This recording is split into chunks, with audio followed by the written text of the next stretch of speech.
We are updating the story to appeal to a broader audience, a phrase as old as I am and about half as exploitive. This phrase is repeated ad astra, like a chant to summon some eldritch horror from beyond the void, by media and entertainment companies the world over, from film studios such as Disney and Paramount, to comic companies like DC and Marvel, and in the realm of gaming, even Nintendo has started to put it into some of their marketing. Of course, the Twidiots have been doing it for years, the Twidiants, that being Xbox and PlayStation, who still have a primarily male audience, sitting at 68% according to the more conservative guesstimates, and quite a bit higher elsewhere, because despite what certain individuals would have you believe, nerd hobbies are still just that. Sure, the Disneyfication of much of nerd culture has given it a surface-level wider appeal, but just like the personalities of most of these tourists, it's only skin deep.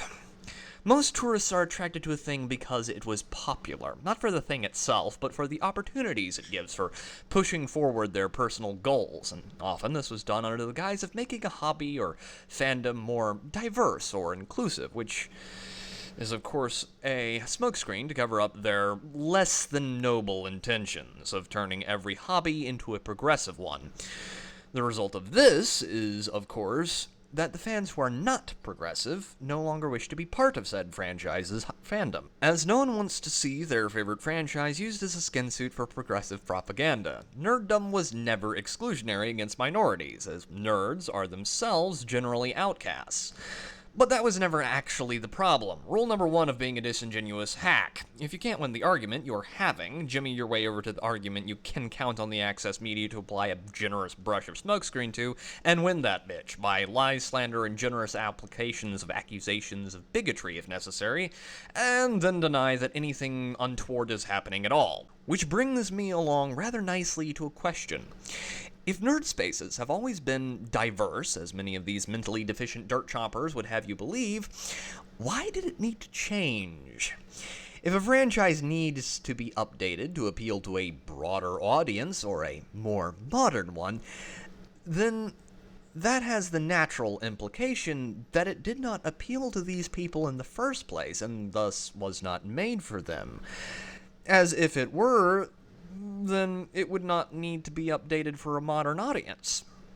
There were people it appealed to that it no longer does, because it has been updated for a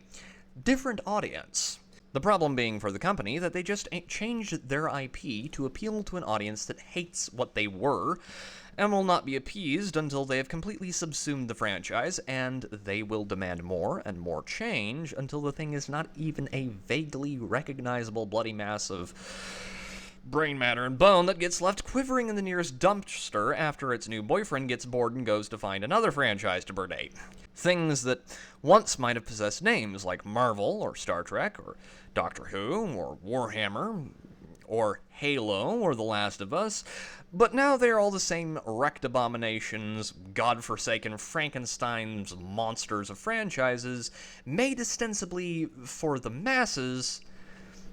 but actually for a very small minority who weren't interested in buying them in the first place, and they are now doomed to the ash heap of historic lessons and the dangers of hubris. But for now, ladies and gentlemen, that's all I've got for today. This has been Pete, the Heretical Nerd, signing off.